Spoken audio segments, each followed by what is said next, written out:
It's showtime, baby. Let's go. Woo!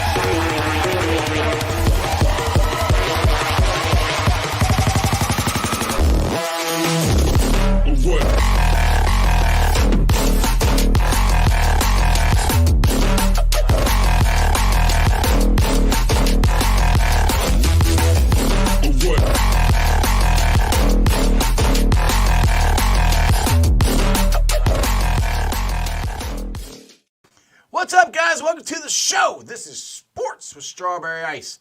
I'm your host, Iceman Jeff Trunipole. And as always, I bring you sports from a West Side point of view right here in the great city of Cincinnati, Ohio, home of some of the best fans around. Now, this is a lighthearted show, but we did have a tragedy happen today. And I give Chiefs fans crap, and they give it back to me. And this is, it's all in fun. But when things like this happen, if you haven't heard, just like Tebow put up here, prayers for everyone who was at the parade. A terrible thing is happening. If you guys don't know, there was a shooting at the Kansas City Chiefs Super Bowl parade today. 14 people have been injured. Unfortunately, one has passed away. Just do me a favor, keep all those people in your thoughts and prayers. This is a tragic thing that happened. You never expect to be going to a Super Bowl parade and have a chance of losing your life. So that is a tragic thing. So please keep them in your thoughts and prayers. This show, like I said, is about football. I'm not a newsman. Keep that in your mind while you're watching the show if you're a Chiefs fan and we're going through stuff here. But hey, the show must go on. So what's up to everybody? Welcome to the show. Do me a favor, hit those likes and subscribe button. Smash that thumbs up. I am live streaming on ZTV Online, YouTube, Facebook, X, Rumble, and if you're listening to on the podcast, what's up? It's on BeanPod, Apple iTunes, Spotify, Google, Stitcher Play, pretty much wherever you get your podcast. Please make sure you rate, like, and review. And as always, if you have not tried out Midwest Best Barbecue, I recommend you try it. Midwest Best, baby. They got Uno wings. They got G-Funk. They got CTB wings. They got delicious chili. Dude, it is awesome. Go check out Midwest Best. Absolutely, that is the best barbecue in the city. If you go there, tell them Iceman sent you. Go check it out.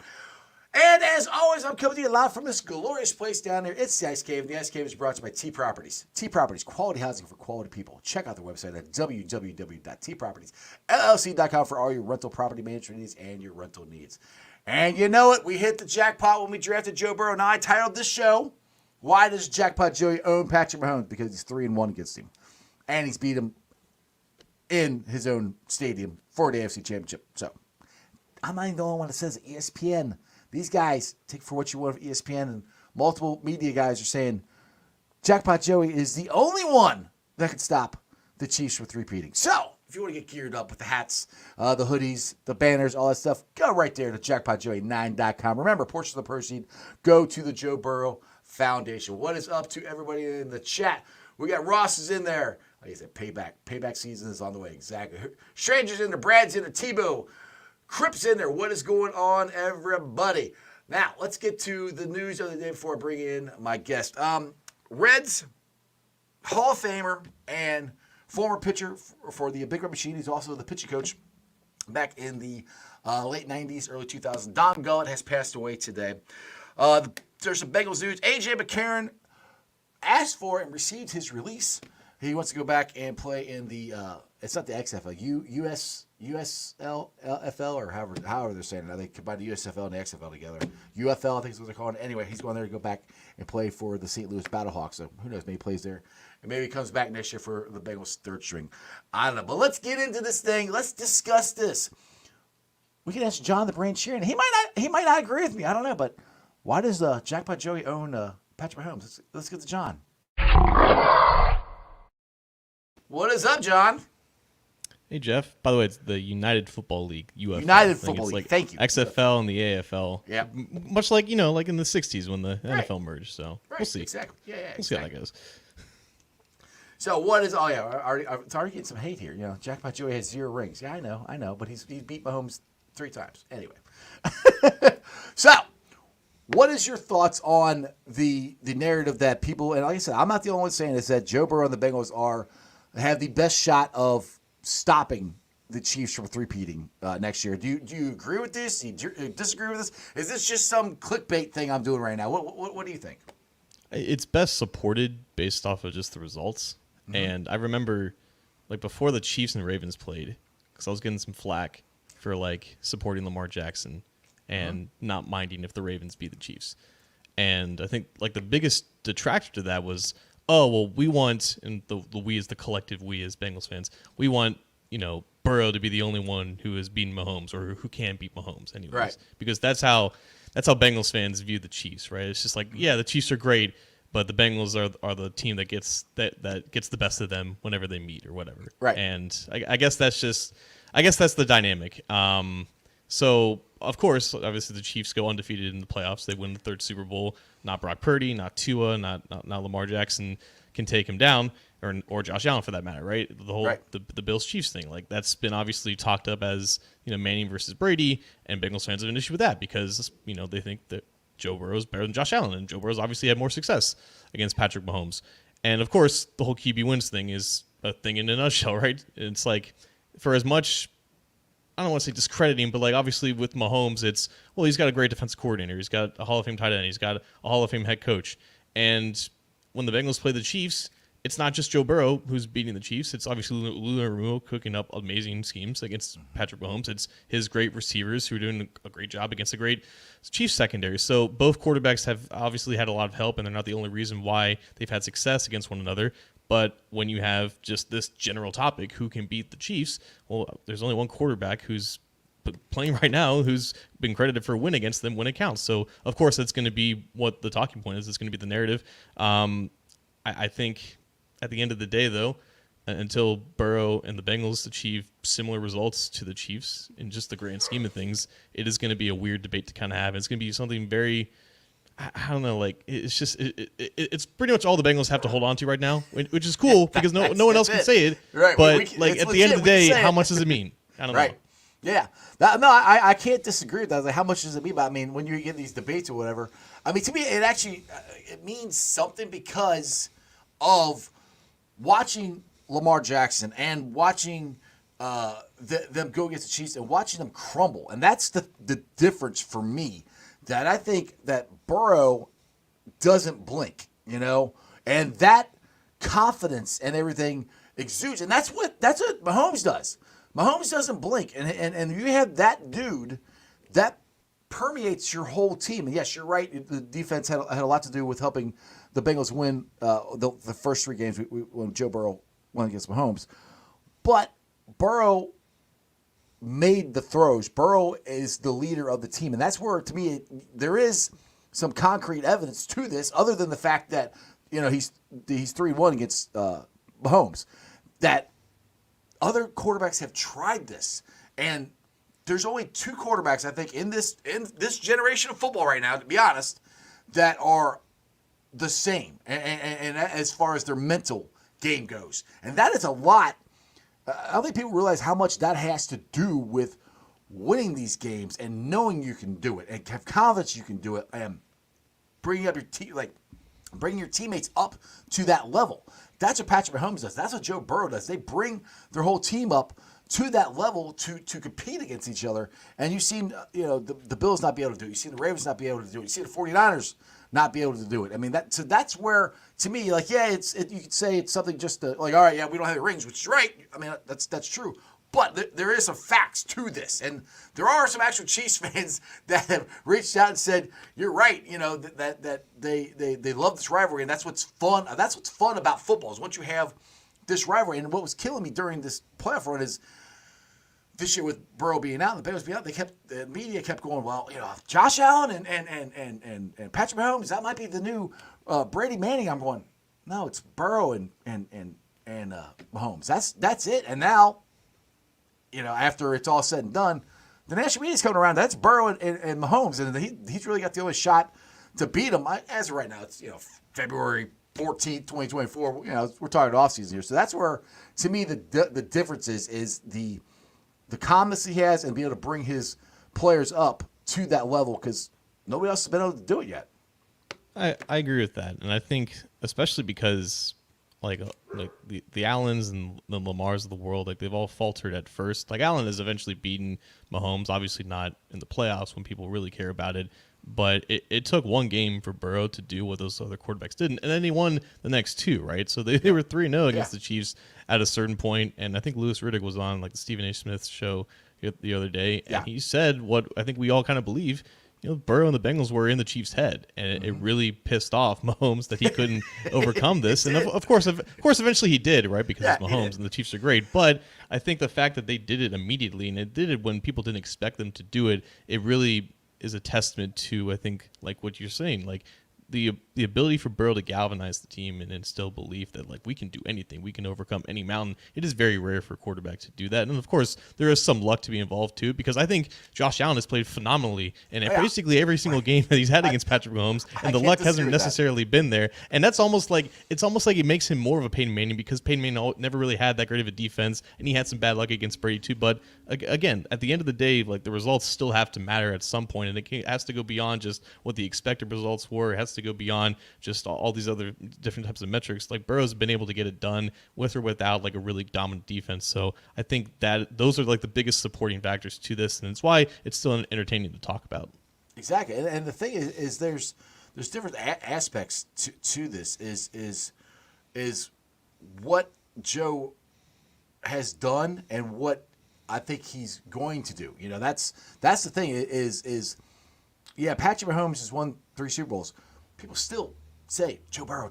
And remember, if you watch the quarterback series, which I wasn't going to watch it, that they did last year or whatever, I wasn't going to watch it. And my son's like, watch it. It's actually really good, because I don't want to watch a whole bunch of stuff about Patrick Mahomes. But listening to Patrick Mahomes, it was in his head. And what was cool is when they were in Cincinnati last year and we beat them again, some fan yelled, "Burrow owns you!" And he just had this smirk as he walked in. And Patrick even said it in his house with his family gathered around. It's like, who do you want to face at AFC Championship games? He goes, "I want the Bengals." And that's the thing. It's like, he's still, even though he's won that, people are still saying this. So that's going to be the factor. And now the question's going to be is when they meet each other again in the AFC Championship game is how much has it changed since the Chiefs did beat them, which us Bengals fans can sit there and say, well, they got luck. And the Chiefs are pretty freaking lucky. I mean, let's look at the Super Bowl here. If they don't, not luck, they blocked the punt, but he kicked it too low, or blocked the extra point. And then the punt, it goes off the guy's foot, and they get a touchdown. So they are lucky, and they get calls.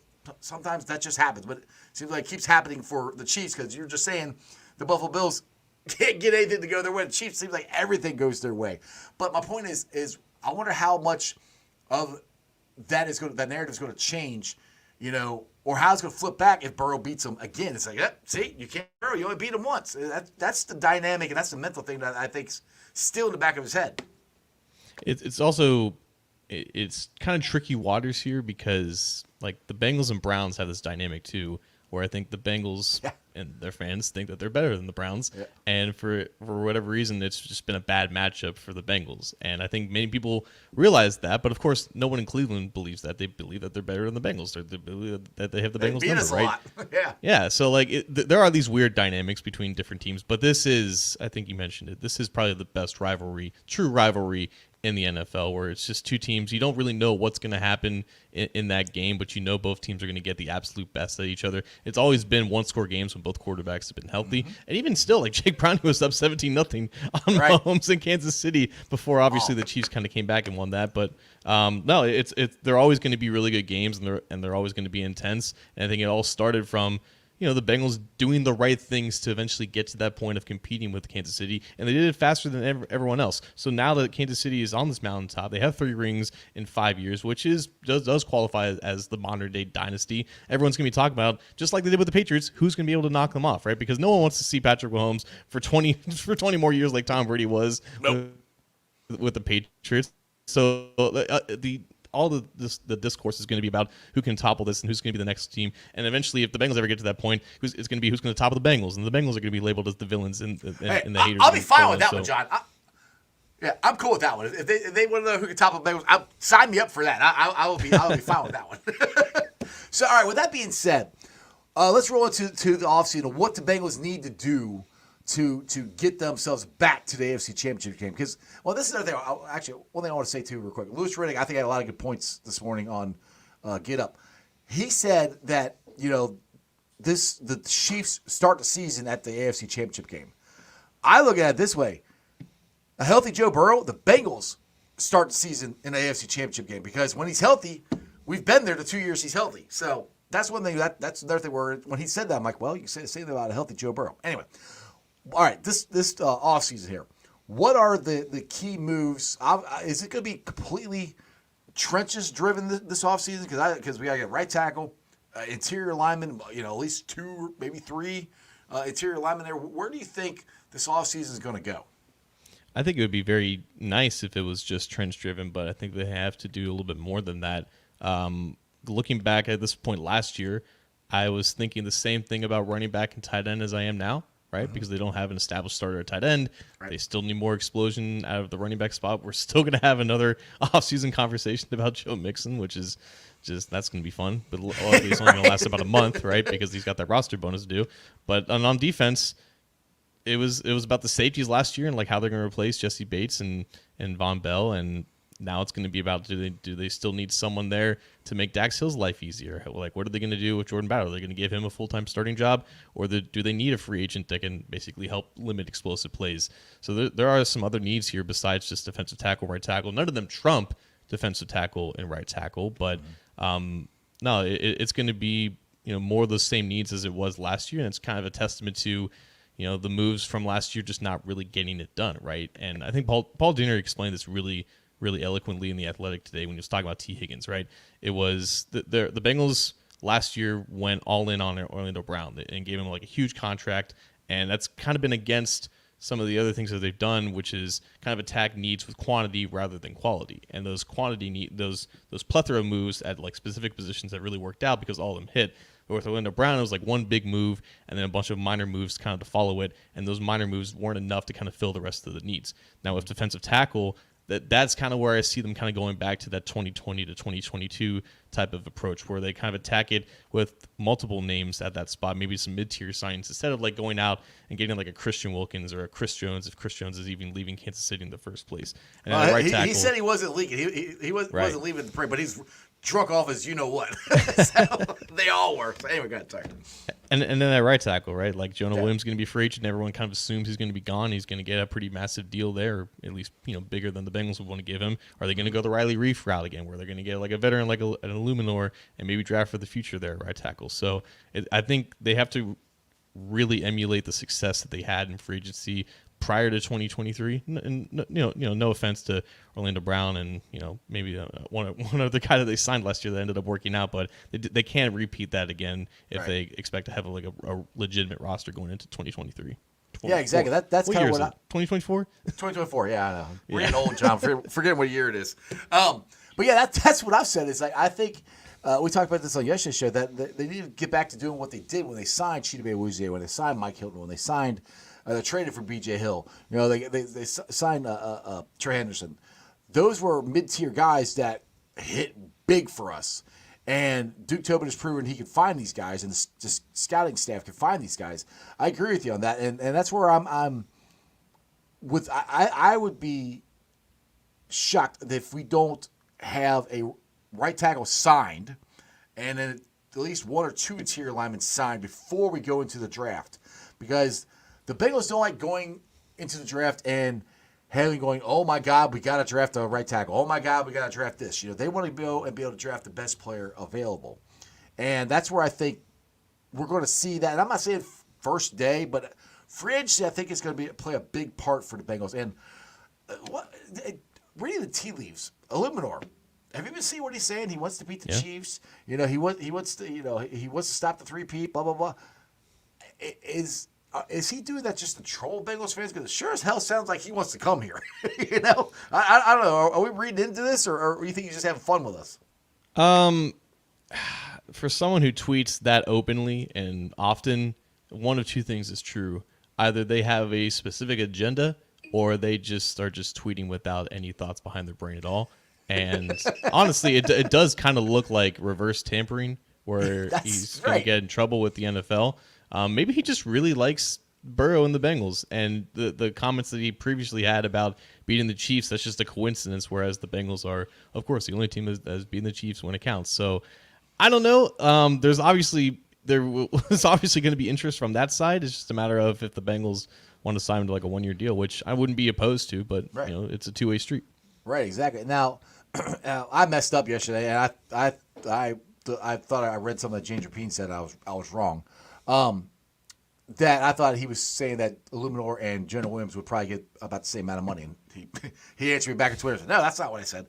Anyway, the guy would be great to get would be Trent Brown. I don't know if that's the guy that the Bengals would spend that much money on because of what we talked about, the different levels of different places we have to have. You know, we do have some pretty big spots to fill, but it is fillable. And am I right on we have 59 million in cap space? Is that where we're at right there, John? That is, I think, the current number. Assuming that they're tagging T, maybe like they cut Nick Scott and Joe Mixon, like that would put them at like 45 million. So the final number is not going to be known until like free agency begins, but I think right now it's about 58 million. Okay.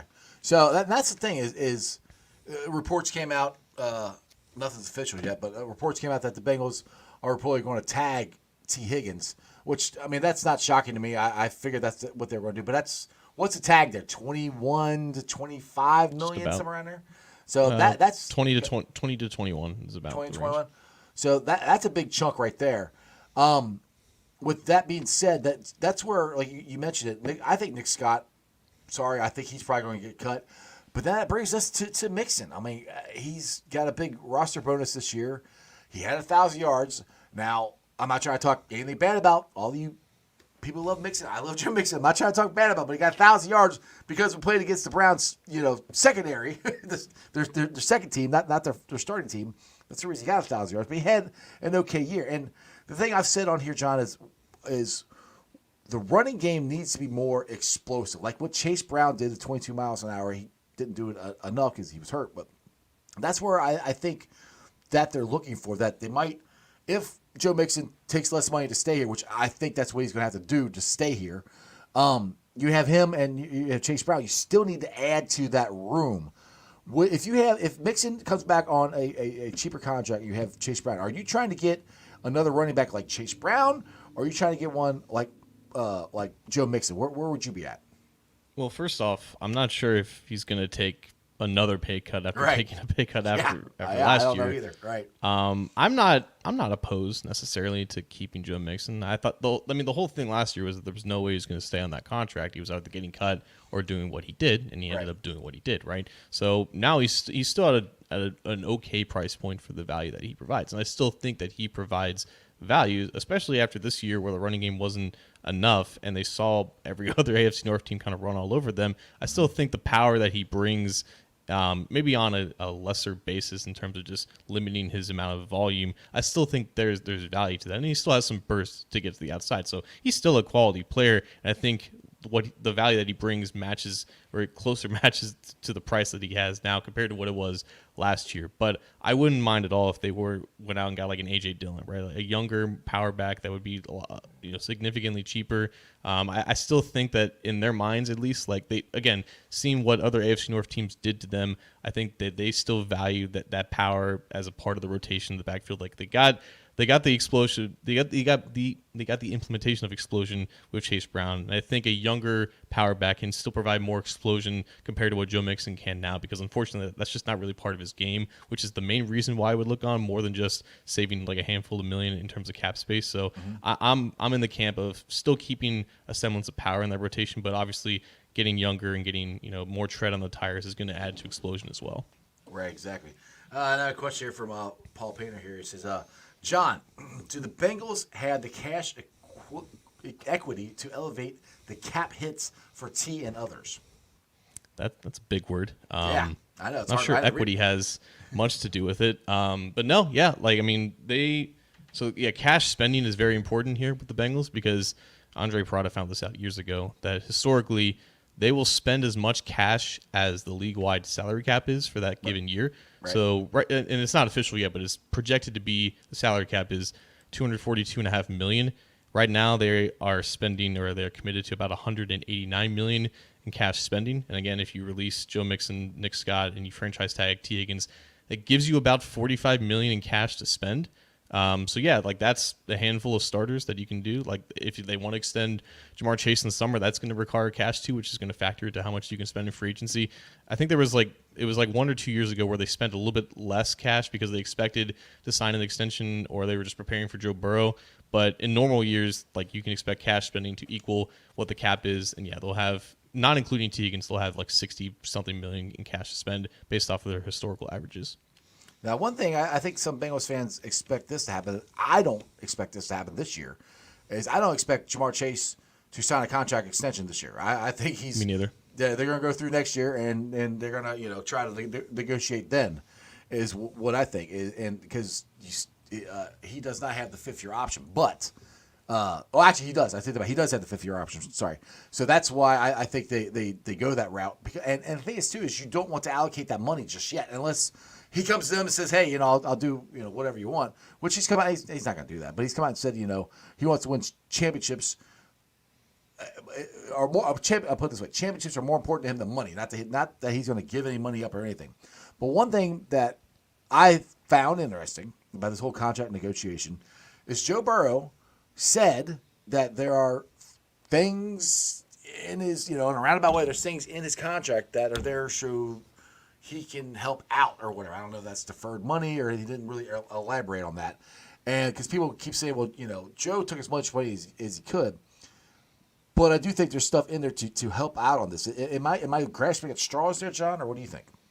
No, it's just how the money's kind of laid out and how it's prorated, and the way that the bonuses are kind of spread out through the contract, and the way that you can move those bonuses around. I think that's like in layman's terms what he was kind of talking about. It's very, very complicated stuff. They keep it complicated just so Joe Schmoes like you and me can't explain it. That's why they have jobs, right? That's why they have that's why they have value with all this. It's just like the banking crisis. So no, I agree with you with Chase though, because obviously next year is when Burrow's cap hit really escalates, and if they wait next year for Jamar Chase to get his extension, like his fifth year option is going to be 20-something million. They can kind of dwindle that down a little bit if they sign that extension there, because they could just, again, push that money into the future. The two main reasons, though, is if you are spending $21 million in cap and cash for T. Higgins on top of, obviously, a higher cash payment for Joe Burrow, and then a significant cash payment for Jamar Chase with his extension this year, that's a lot of money, and that's one of the main reasons why I don't expect it. But also, on the other hand, there are very rare examples of players like Jamar Chase. When I mean that, I mean non-quarterbacks drafted in the first round who, if they're going to get paid, they're going to reset the market. Like right. You're talking about the Justin Jeffersons, the Nick Bosas, the AJ Greens of the world.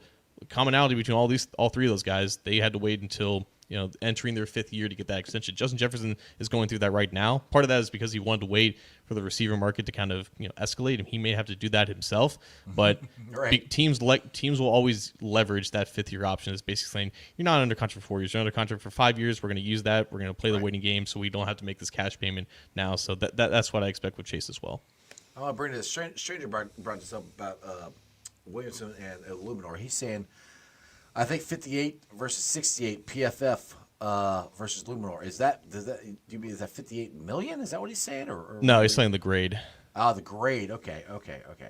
So he's saying Luminor has actually got a higher grade than Jonah. And what's your thoughts on how Jonah played this year? I mean, people the hate of Jonah is I don't know. Yeah, he's not a Pro Bowl player. He's not an All-Pro player, but I've defended him on here. I think he's been an okay tackle. And I think he played pretty darn good at right tackle for first time he's played in the NFL. What's your thoughts? I mean, I think he's going to be the highest paid tackle that's in free agency this year. To be honest, what's your thoughts? I think this conversation transcends greater than just Jonah. Like if Illumar signs, he's gonna be the next Riley Reif, La'el Collins, Orlando Brown, like right. the hyped up offensive lineman that comes to the Bengals. And unfortunately for the previous three, they ended up being worse, at least with the Bengals compared to their previous team. And I don't think that's a coincidence. You're playing 6 games against the AFC North. 4 of them are against really elite pass rushers. You're playing an offense where it's straight drop back, where you don't have a reliable run game to kind of run to kind of lean on. And you're in a lot of true pass set situations where your numbers and your production are typically going to look a lot worse compared to some of your peers who play, I'll just say it, in softer divisions, right? So I think with Illuminor, if he comes to the Bengals, his production may end up dipping because, again, he's in the AFC West. He's with the Raiders. They do a lot of things differently in terms of their protection. It's not a knock on Illuminor at all. I think he can still be a quality starter, but I would say that specifically with Bengals offensive linemen, it's like a negative handicap to their just ease of ability to be an offensive lineman because you're just put in constantly tough situations that, again, like no one's saying that they shouldn't pass the ball as much as they do with Joe Burrow, but until they get this offense kind of evolved to the right point, it's going to be kind of hard on your offensive lineman. The PFF grades sometimes reflect that.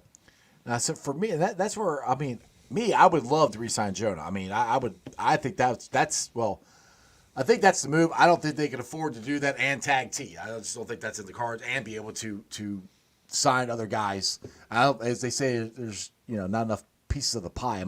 Am I crazy in that thought there, or do you think there's actual chance that they could sign Jonah and tag T? I mean, they could, but again, I think the writing's been on the wall with Jonah for a while now, and there's also the point of, I mean, they're spending a lot on the offensive line in general. They're going to spend millions more on Orlando Brown over the next few years. Alex Kapp is still here for another 2 years. Like his highest salaries, I guess Ted Karras only has 1 year left, but it would be great if they could, I don't know, draft and develop a quality offensive lineman. I know it's very very unlikely, right? But like that should, I mean, everything's setting up for that to be the plan this year. Like everyone's been talking about how great of a tackle class it is. They're set up in a great spot in the draft to get a guy like Mims from Georgia or Latham from Alabama. So that would be where I would kind of predict where it's going to go in the draft, assuming they do sign like a placeholder like an Illuminor prior. But like that needs to happen because right now they're just way out of balance in terms of just spending. Yeah, that's exactly what I think they're going to do. I think they're going to sign a right tackle, and I think they're going to draft one. I mean, because and one thing that could help is, it call me crazy, but Bo Nix is starting to make some noise or whatever. If he actually does really good in the combine and he shoots up and becomes a top 17 pick, that knocks down some more guys for us. So anytime you can get these quarterbacks, I'm rooting for all the quarterbacks to do well, so they all jump up and everybody top 12 takes pick them. JJ McCarthy. There you go. Yeah, exactly. Well, dude, crazier things have happened. I mean, you never know. I mean, if they go into the underwear Olympics there at the combine and play awesome, I mean, look, the 49ers, Sucky Niners traded up to get Trey Lance. look what that look how that worked out for them. So it's not. I mean, crazier things have happened when it comes to quarterback because everybody's looking for that quarterback, that diamond in the rough. Everybody's looking for Patrick Mahomes. Everybody's looking for the next Tom Brady. The guys who aren't Joe Burrow, the number 1 overall pick. They're looking for these guys. So you never know. That's what I'm always rooting for. Hey, go out there and shine, do great. Take as many quarterbacks as you want in front of us, so we have more people to draft. But that's just my hope there. Now, talking about the Bengals and Chiefs here. Somebody floated this out. I think it was Austin Elmore on Cincy 360, and asked Tony Pike, or vice versa. Tony asked Austin, I don't remember. Because last year I thought this was going to happen. I thought for sure the Bengals were going to play the Chiefs opening night, Thursday night. I thought that's the way it was going to be. The NFL didn't do that, and they waited, and Joe Burrow was hurt, and it wasn't as meaningful of a game as they thought it was going to be. Do you think the NFL learns from their mistakes again and puts the Bengals in the first game against the Chiefs? Now, that scares me because we suck at the beginning of the year. We have not played good at the beginning of the year, and we've got to get off to a better start. But do you think the NFL might put the Bengals and Chiefs at opening night on that Thursday? I think out of the 8 possibilities, they're one of the 4 most likeliest. I would say no, because I think the NFL has had a lot of success keeping that game late in the season. They've done it like the past 3 years now or whatever. And, assuming that the Bengals, we all assume that they're going to be in the conversation at the end of the season, everyone knows that the Chiefs are going to be, it's going to have heavy playoff implications. So I would imagine they save that for a primetime game late. I look at the Texans, honestly, as they've already been to the playoffs. They won a playoff game, but it was the Lions last year when everyone, assumed that they were going to take the next step. And of course, the Lions beat the Chiefs in week 1, and they won the NFC North, and they were a few minutes away from the Super Bowl. So the Texans seem like they're that next uprising team. They might give the Chiefs a game there. So that would be my prediction. I can see that. Now Dart's put it in there, and I kind of said this too. We got to hit on the draft. We don't have a choice, and the thing is, not only hit on the draft, but we got to hit with impact players. And I hate to keep bringing up how the Chiefs did it, but how they won the Super Bowl back-to-back years. Their rookies, especially this year, have made a bigger impact than ours. I don't think we missed on a lot of guys. We just didn't get the impact players like the Chiefs have. That's kind of hard to find. It might be easier this year. We're picking at 18, but to find that guy who, all right, this is a plug and play guy at safety or a plug and play guy at running back or whatever position it is. I think that's kind of hard to figure out. But the Chiefs have found out how to do that, and that's one thing the Bengals I think have got to do. They got to hit on not only on their free agency, but they got to hit on these draft picks. These guys have got to be coming in and make impact immediately. What's your thoughts on that? Well, Trent McDuffie was like the 21st overall pick. George Karlaftis was picked right in front of the Bengals. I know. The Bengals Right. were going to pick him. Yep, I remember so, you can find good players all over the draft. Like the Chiefs aren't going to be drafting near the top of the order for a while. They seem to have managed to figure out the process. A lot of it's data driven. A lot of it's, these guys are pretty good at football, right?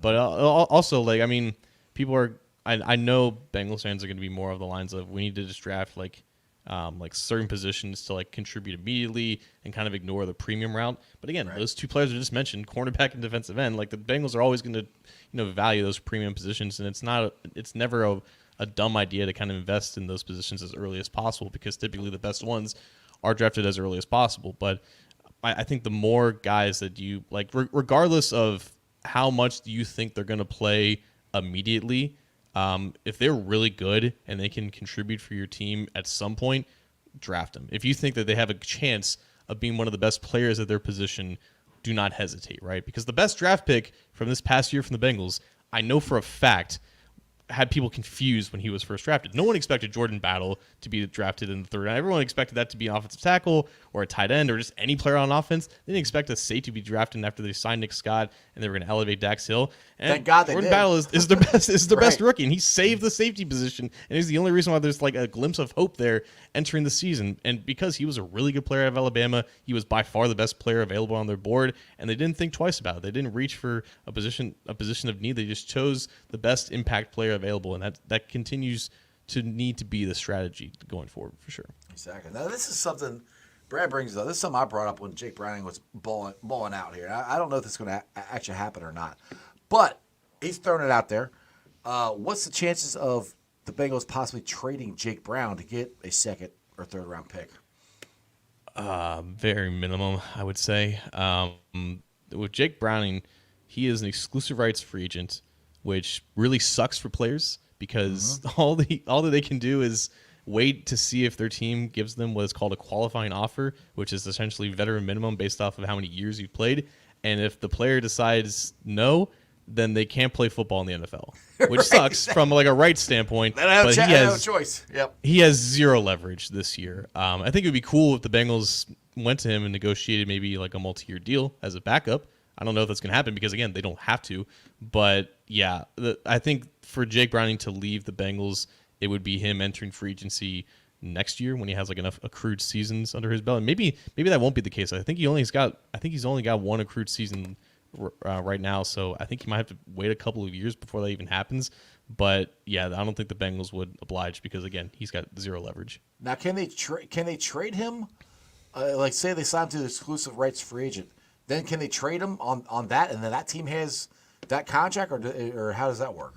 I don't know because I think that's a very rare situation. Yeah. There might not be a precedent for it, but yeah, I wouldn't expect it.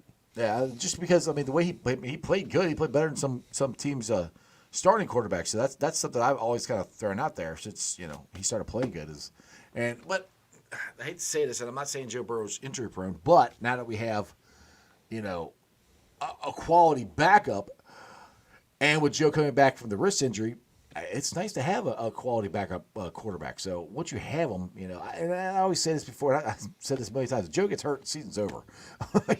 So to me, that's why I'm like, the backup doesn't matter that much, but if he comes in for a play or two, yes. But if you lose for the season, like I said, the season's over. So we'll see here. All right, Stranger's got a question here. Which tag do you think the Bengals use on T? Exclusive or non-exclusive? Exclusive. I think there's. I'm not going to call it delusion, but I think there's still blind hope that they can get a deal done with him. And I think they don't want to compete with anyone else in that regard. Also, I think it makes trading him easier as well. So, and again, I wouldn't expect trading him to happen. Which is another thing, Jeff. Like the tag and trade with T. Higgins is interesting to me. And someone asked me this on Twitter about is there concern about the timeline with it? And there's absolutely concern because Devontae Adams is like the best example the Bengals could possibly ask for. He was traded for a first and second round pick, I believe 10 days after the tag deadline, which is still really early in free agency. Once you tag that player, like that cap hit is just on you, it's on the books, and the Bengals that cap space is gone. Right. So they would need to trade T. Higgins as early as possible in order to use that space in free agency to sign the other players that you could without having T. Higgins under contract. Right. Problem is, this is such a great receiver class. And there's, T. Higgins is not coming off his best year anyways. Right. So the value of T is already kind of low, even if he would make bank on the open market. I'm not saying that he wouldn't get like a really good contract. Of course he would. But when you have that franchise tag attached to you, I think that just limits how much attraction T would command on the trade market immediately. Now, of course, if the draft happens and there's a team picking like 20 to 40 and they miss out on a receiver, then I think there would be more interest in the Bengals getting the compensation that they would want. They could probably trade T for like a third round pick now, like easily, and be done with it. But I don't think they want to do that. I think they still want as high of a draft pick as possible. And I don't think they get that as soon as free agency begins. So I think he's going to get tagged. And I don't think there's going to be a lot of interest in actually trading him because, again, I just don't see a first-round pick coming through that door as soon as possible. Yeah, and I'm not letting him go for a third-round pick. I'll keep him and tag him. And one thing, Game On was on here yesterday, and he thought he brought something up that he thinks is going to happen. I don't know if it's going to happen or not. I think it's a lot of money to do this, but to double tag T twice, tag him this year and then tag him again next year. That you're talking. Then you're probably talking $25 million next year on top of whatever you're going to pay Chase. It's happened before, but do you see any chance the Bengals going that route? No, and even still, like that's 2 years. Let's call it $45 million. Mm-hmm. That's like 2/3 of an extension. At that point, you should have just paid him because it's fully guaranteed money too. Right. So no, I don't see that. Yeah, and with it, I want them to keep him. I think he's going to get tagged. I hate to say it, I don't think he's going to sign here because David Mulligata just doesn't sign he doesn't negotiate with the Bengals. He just doesn't. They haven't signed any of his agents or his players that I know of. So that's the sad thing for me. And the other thing that kind of just drives me nuts is I keep hearing these national guys are like, well, one of the biggest free agents in the market now is T. Higgins. So where's he going to go? I'm like, he's not going anywhere. They're going to tag him. I'm like, if these people just think the Bengals are going to let him walk, that just drives me nuts right there. Because I'm like, whether it's a good thing or bad thing, the Bengals are not going to let him just walk away this year. That's not going to happen. They're going to tag him, or they're going to tag him and trade him. But he's not going to be a free agent. Do you find that kind of reporting just irritating? Because you're not looking at the situation. You're just throwing something out there, I think. Yeah, there's always context. And I think with T, just because you can't really find a free agent power ranking or free agent ranking without him in like the top 5 or 10. So he's obviously one of the bigger names, and he's a name that people want to talk about. But like we had this conversation with a lot of our writers at A to Z Sports, when you're doing these free agency articles, put the word pending in front of free agent because these guys aren't free agents yet. Right.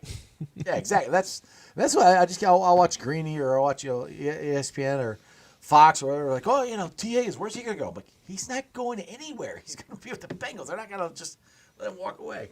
Let's get to my boy Tebow here. Got a question on the offense here. Do you think the scheme of the offense will change drastically without Callahan and inserting pitcher? Also, what do you think of our splits of shotguns versus non-shotguns running game will be this year? I would say they'll probably go under center more, which will increase their running under center. With Callahan, the roles of these assistants under Zach Taylor are sometimes mysterious. Like we've learned over the years, Troy Walters is the red zone guy. Dan Pitcher, as the quarterback's coach, was the third down guy, which left Brian Callahan with a lot of pass protection duties. And obviously with him gone, bringing in a pass game coordinator in Justin, I think his name is Justin Riscati. Yeah. And he has a background as an offensive line coach too, even though he was a former quarterback. So he's worn multiple hats in his coaching career, but having him with a offensive line and a blocking background, I think will alleviate the loss of Callahan and will kind of take those responsibilities away from Pitcher, and maybe Pitcher kind of does similar things that he did in terms of in-game management as the quarterback's coach. So naturally, just when you have new voices and new roles, kind of enter the picture, things are naturally going to be different. They're not going to be so drastically different because, again, there's a sense of continuity here. It's still Zach Taylor's offense at the core of it, and he's had it, evolved over the past 4 years. So I'm not expecting like wholesale changes, but I think, and even still, like the topic of play calling, it really all comes down to like there's like 4 or 5 examples a game that people will look to and they kind of ignore the other 90%. And in those specific situations, I think having new and fresh voices can help, and the results and the outcomes will probably be different just because you have new voices kind of entering the picture. But in terms of like dramatic changes beyond what the Bengals wanted to do last year anyways, which was try to get more under center, try to get more play action, like outside of that, like I don't really see anything else. But I think obviously Riscati coming in and having the experience that he had with Minnesota where they were doing a lot of that stuff at a high level, I think that will definitely help though. And that'll kind of hopefully shut some of the voices up or saying that we need, people from the outside. And well, we have somebody from the outside now. Zach's still be calling plays. And like I said, like you said, that the plan was to go under center more this year. Joey's calf kind of ixnayed a lot of that. But with the success they had with Browning, I do think they are going to do that a lot more because I've said this a million times. The best I saw the offense this year was in that sucky Niners game. They had no idea if we're throwing the ball. They had no idea if we're running the ball. That was a perfect game. I mean, that you couldn't draw up the offense much better than that. I mean, that in the Arizona game was good. But, I mean, if you do that against the 49ers who just went to the Super Bowl and we made them look like crap. I mean, they had no idea what we were doing. And we were in complete control of that game because your boy AC out there, the Godfather, that's the game he got to go to. So he thoroughly enjoyed himself out there, I think. He was like 2-0 or 3-0 going to away Bengals games. So yeah. we gotta start funding him on that. I think exactly. We gotta get him to come to Cincinnati. So that's what I was telling him last week when he was on the show. He said come to Cincinnati sometime and come hang out with us again. All right, John. So I know you're a UC alum. I gotta ask you this here. Can we not? How frustrated are you getting? Because I'm like, we are in every freaking game, and we turned the ball over, and we missed so many freaking shots. It's like, it's driving me insane, dude. We are right there. We could be undefeated in the Big 12, even with last night's game. If you don't turn the ball over 300 times, you win the damn game. What's your thoughts as UC? Is this show rated G? Hey, it's rated whatever you want. Go for it. I really want to like Wes Miller, man. But at some point, the results do have to kind of matter here. I think he's recruited well, but there's just a lot of in-game decision-making and blunders that you can't really make in this conference. My bar for him was going 500 or above in the Big 12, and I think right now he's on pace to be right below it. Yep. Not great, but more than anything, Xavier is not good this year, and we've just crapped the bed against them, and that was already like my first sign of, yeah, this probably isn't going to work out. it's really the AD I have beef with, because apparently we interviewed Chip Kelly and we chose Scott Satterfield out of nowhere for whatever reason. So I didn't hear that. We had interviewed Chip Kelly. Are you serious? yeah, I didn't know that. Oh, dude. Oh, that blows my. Oh my God, I would have. I would have loved to have Chip Kelly. I didn't know that. Yes, I am not sold on Satterfield. I'm going to give him one more year. He's got to make a difference. And I'm with you on Wes. This is one thing I've said. Is I like Wes. I want to really like him. I like what he's done with bringing the old Bearcats back and all that stuff. And I like his ideas, but the execution isn't there. We're in these games now. We got our ass kicked by Xavier, and I hate that. We cannot beat. I mean, Xavier, dude, John. Xavier can walk across half court, shoot the ball out of their butt, and it goes in when they play the Bearcats. It seems like they make everything. We make nothing. But these games in the Big 12, our defense is there. We're playing good defense. That's what's keeping us in these games. But for the love of God, we've got to somehow get these guys to stop turning the ball over. And it's time for Jizzle James, I think, to play more. He's going to be the dude, I think. And we need somebody to step up to make shots. I don't know who that is, but that's Wes's job to figure that out. And as many games as we've been in, and as close as they are, that's something that somebody that you recruited here should be showing up. Like, all right, this is the guy. All right, this is But that's the thing that they don't have that yet, and that's the part that I don't know if that comes out of the coaching, confidence, or what. That we should be finding out who that guy is. We should be getting better. We shouldn't be turning the ball over as much as we have been. We keep doing the same stuff. It's a lot of flashes from these guys and not a lot of consistency. Like I think I went to the NKU game and Skillings was on fire that game. And I'm like, oh, okay, this guy's going to be an asset in the Big 12. And it's just been incredibly hot, incredibly cold, and he's not the only. Day Thomas is kind of the same way. I know Lukosius has the balls to take these important shots, but that just not enough go in. No. So they're close. They're definitely close, and I think another year they might see progress. But I really wish that they were just further along now, because again, losing to Miami in football and Xavier in basketball in the same year. Yeah. When was the last time this happened? Before I was born? I still remember that Miami game. I'm like, what Miami did is they played like they had nothing to lose, which they didn't. They had absolutely nothing to lose. And it's like all of a sudden our sphincters just shriveled up to nothing, and we couldn't score. And that's the thing that's driving us about Satterfield. We get down to the red zone and we couldn't score. It's like the Bearcats don't make great drives. The basketball, they make great drives. We're missing layups. Like how? Like we're missing.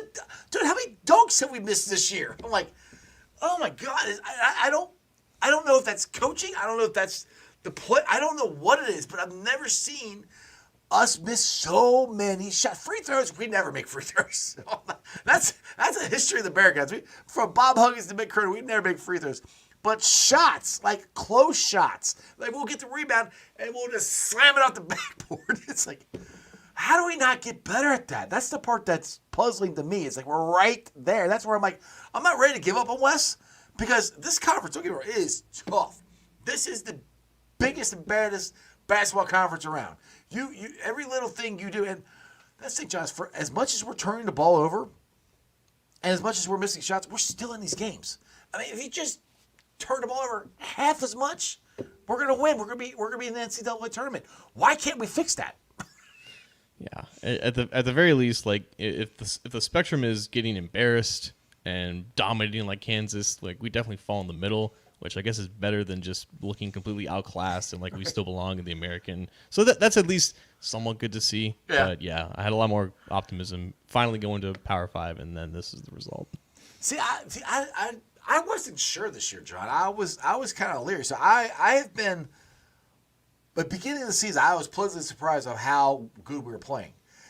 Now we've been doing that, I'm starting to get irritated because we can't get that next level. We're not improving. We're still staying the same. We're still doing the same stupid stuff.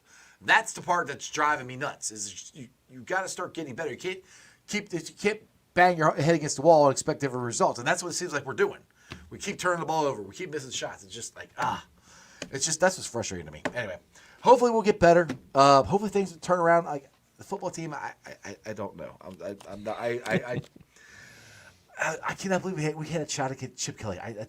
I never heard that before. Like, why would you take Satterfield over Chip Kelly? What does Satterfield have like naked pictures of Cunningham somewhere or something? I mean, that why he hired him? I don't know.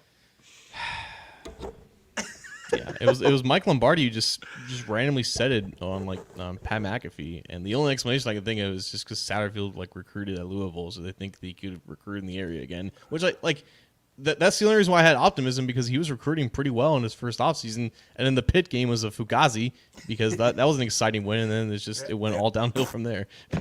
Miami ruined it all. It's all their fault, damn it. Anyway, John, I appreciate it, man. You've been 55 minutes. Do me a favor, plug some stuff that you got going on here before I let you go. Yeah, man. This week we're really kickstarting some off-season content over at azsports.com/Cincinnati. So I got some articles up there, and obviously keeping locked in for free agency, draft, everything off-season. Exactly, and you still got you and the Godfather. Have you ever called him out on the show yet? Have you called him the Godfather?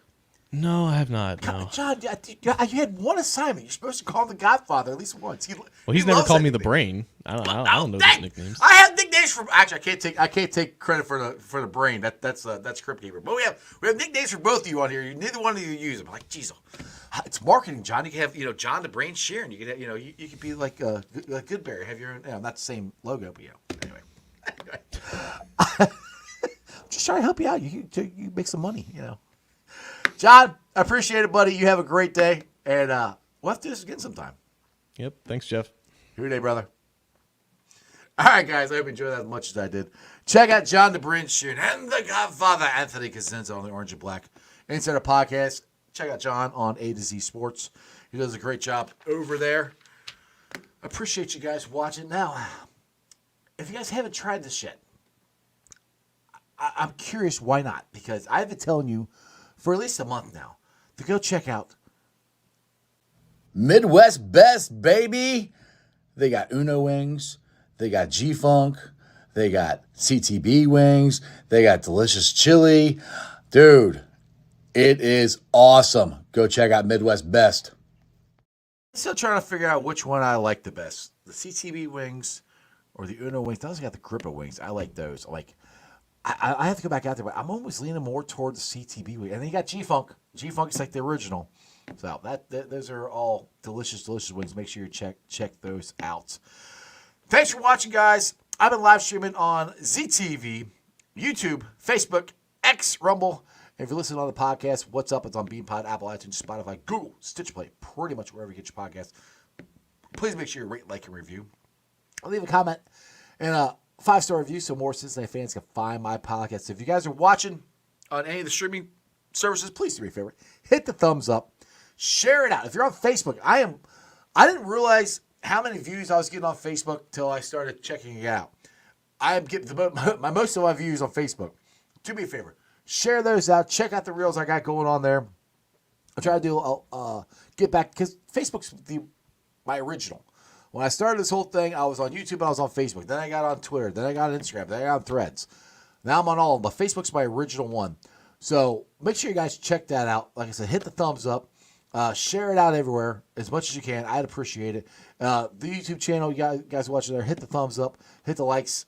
Rumble, same thing. Share it out for me. I'd appreciate it. Like I said, you can follow me on all those, along with Instagram, Threads, and TikTok. Maybe one of these days I'll figure out how to live stream to Instagram. Now, if you guys are interested in winning a Joey Votto signed jersey, it's really easy. All you got to do is go to ZTV Instagram page, like it, tag 3 friends on there.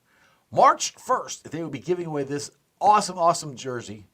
Joey Votto, Joseph Daniel Votto, the Canadian Cowboy, giving it away.